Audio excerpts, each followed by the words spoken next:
प्रिय संस्कृत मित्राणि, नमः संस्कृत संस्कृत देववाणी गंगा चैनल पर मेघदूत में पूर्व मेघ की चर्चा चल रही है। 63वां श्लोक है आज। इसके पहले तक हमने 62 श्लोकों तक की चर्चा की और उसी क्रम में जो है आज 63वां श्लोक है। चैनल पर पहली बार है तो चैनल पर से जुड़े लोगों को तक शेयर करें। तो आइए हमारे साथ वाचन कीजिए। मंदाक्रांता छंद दिया गया है। मंद और आक्रांत माने धीरे और गर्जना के स्वर में इसे पढ़ा जाता है। तो आइए हमारे साथ वाचन कीजिए। इसका लक्षण है कि मंदाक्रांता जल देश गई। तो आप जब लक्षण के वीडियो पढ़ेंगे, पढ़े हुए हैं चैनल पर, आप जाकर देख सकते हैं। उसी ध्वनि में पढ़िए। उत्पश्यामि त्वयि तटगटे 4-6 पर यति होती है। उत्पश्यामि त्वयि तटगटे स्निग्धभिन्नाङ्जनाभे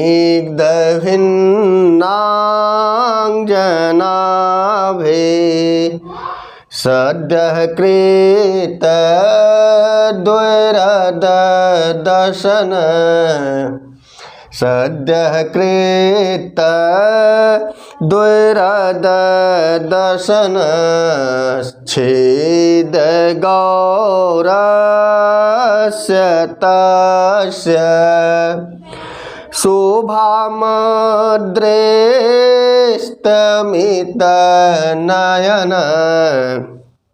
शोभामद्रेस्तमितनयन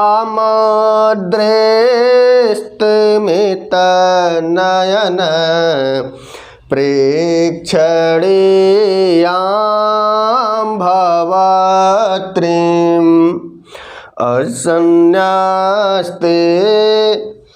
सति हलभृतो मेचके वाशशिव। तो इस श्लोक में बताया गया कि हे मेघ, जब तुम उस कैलाश पर्वत के शिखर पर आरूढ़ होंगे, हे मेघ जब तुम उस कैलाश के शिखर पर बैठोगे तो तुम्हारी और उस कैलाश की शोभा कैसे दिखाई पड़ेगी, इसी का वर्णन इस श्लोक में किया गया है। तो बताया गया कि स्निग्ध भिन्न अंजनम आभे, अलग अलग इसका अर्थ हो। आभे माने कांति, आभे माने कांति, अंजन माने होता है काजल। तो दिया गया है स्निग्ध माने चिकना, अर्थात चिकने और मजे हुए या पुते हुए काजल के समान कांति वाले, चिकने मजे हुए पूछे हुए आजन अर्थात काजल के समान कांति वाले, त्वयि तटगते तुम्हारे समीप पहुँचने पर, जब तुम त्वयि अर्थात कैलाशस्य अर्थात कैलाश का बोध हो रहा है कि जब तुम उस कैलाश के समीप पहुँचोगे और तुम जब कैलाश के समीप पहुँचोगे तो आपका वर्ण क्या है, तो पूछे हुए काजल के समान कांति वाले। हे मेघ तुम पूछे हुए काजल के समान कांति वाले हो, इसीलिए तटगते जब तुम उस कैलाश के समीप पहुँचोगे, तटगटे समीप के अर्थ में है तो द्वितीया तत्पुरुष हो गया कि जब तुम उस कैलाश पर्वत के समीप पहुँचोगे।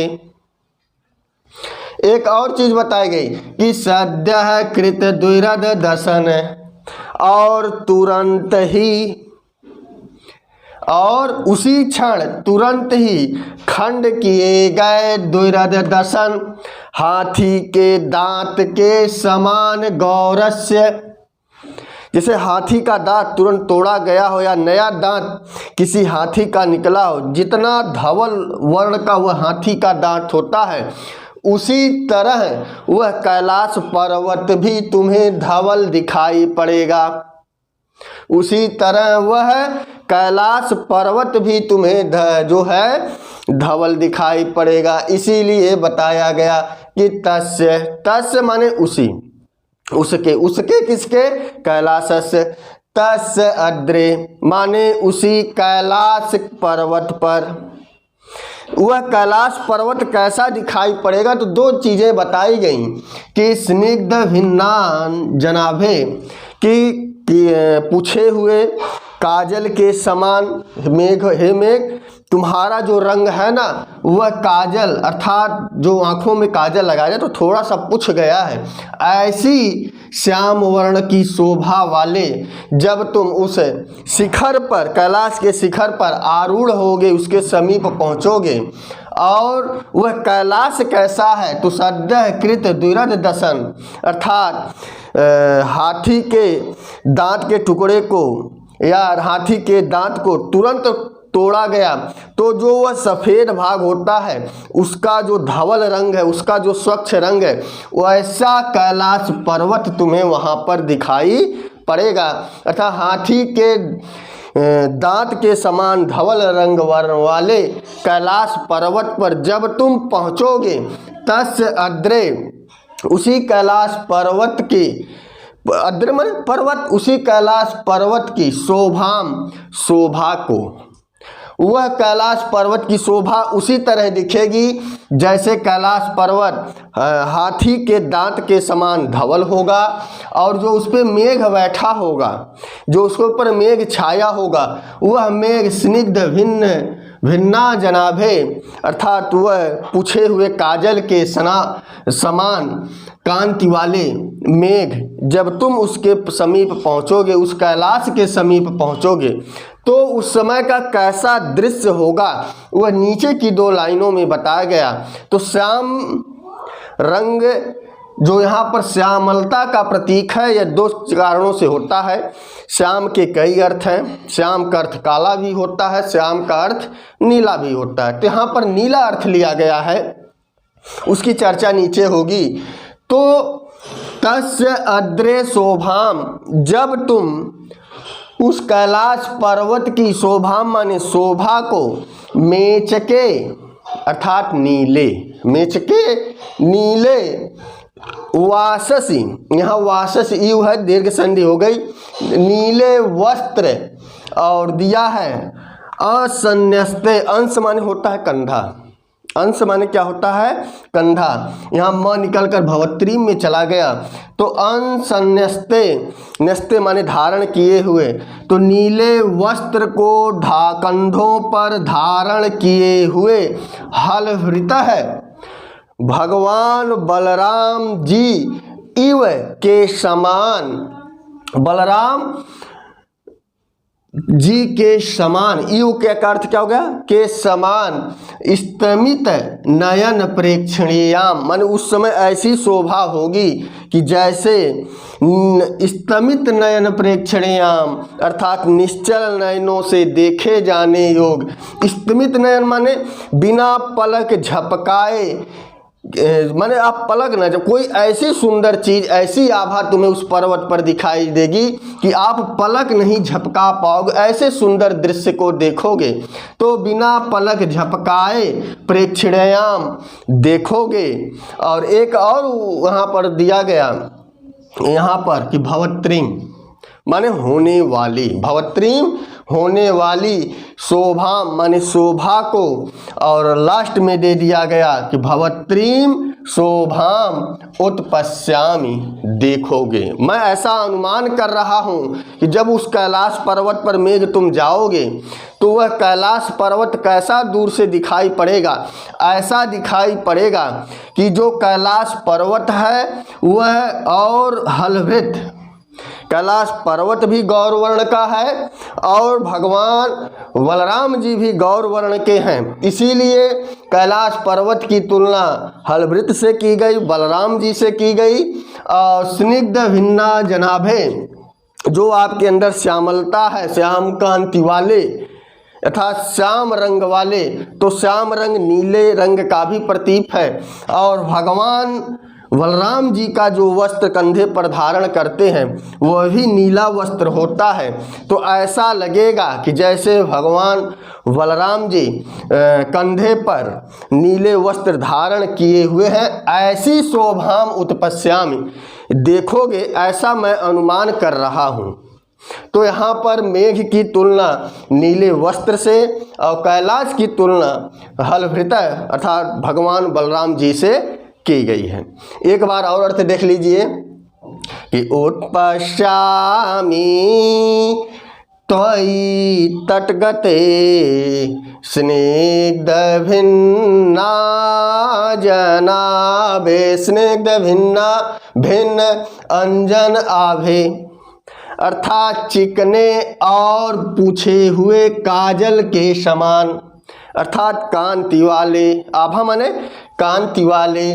तो तुम्हारे तटगते समीप पहुँचने पर, जब तुम कैलाश के समीप चिकने और पूछे हुए काजल की शोभा वाले उस कैलाश पर्वत के समीप पहुँचोगे, तो यहाँ पर तो से कैलाश का बोध हो रहा है।